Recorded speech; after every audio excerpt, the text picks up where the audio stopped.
வலி, அது முட்டி வலி, மூட்டு வலி, எந்த விதமான கால் நரம்பு சம்பந்தப்பட்ட, முட்டி சம்பந்தப்பட்ட, எலும்பு சம்பந்தப்பட்ட குதிகால் வலிகள் அனைத்திற்குமான ஒற்றை தீர்வு பற்றி தான் நம்ம பதிவுல பார்க்க போறோம். நிறைய பேரு நீ பெயின் இல்ல லெக் பெயின்னாலே எக்ஸசைசஸ் தான் ப்ரிஃபர் பண்ணுவாங்க. ஸோ நம்ம இந்த பதிவுல எக்ஸசைசஸ் பத்தியும் பார்க்க போறோம். ஆனா எக்ஸசைஸ் கூட கண்டிப்பா சர்டன் டயட் அண்ட் டீடாக்ஸ் ரொம்ப ரொம்ப இம்பார்ட்டன்ட்.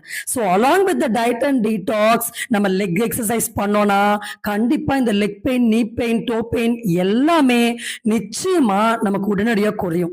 இதுல ஹீல் பெயினும் நீங்க சேர்த்துக்கலாம், ஃபுட் பெயினும் சேர்த்துக்கலாம், கெண்டக்கால் வலி எல்லாமே, வயசானவங்களுக்கு வரக்கூடிய கால் மதப்பதப்பு, கால் வரும்போது அப்படியே விட்டு போற மாதிரி ஒரு மாதிரியான வீக்னஸ் இருக்கும், எரிச்சல் இருக்கும், இந்த மாதிரி எல்லா சம்பந்தப்பட்ட பிளட் சர்க்குலேஷன் ப்ராப்ளம்ஸ், கால்களில் வரக்கூடிய ஆங்கிள் பெயின் எல்லாவற்றுக்குமான தீர்வு தான் இந்த பதிவு.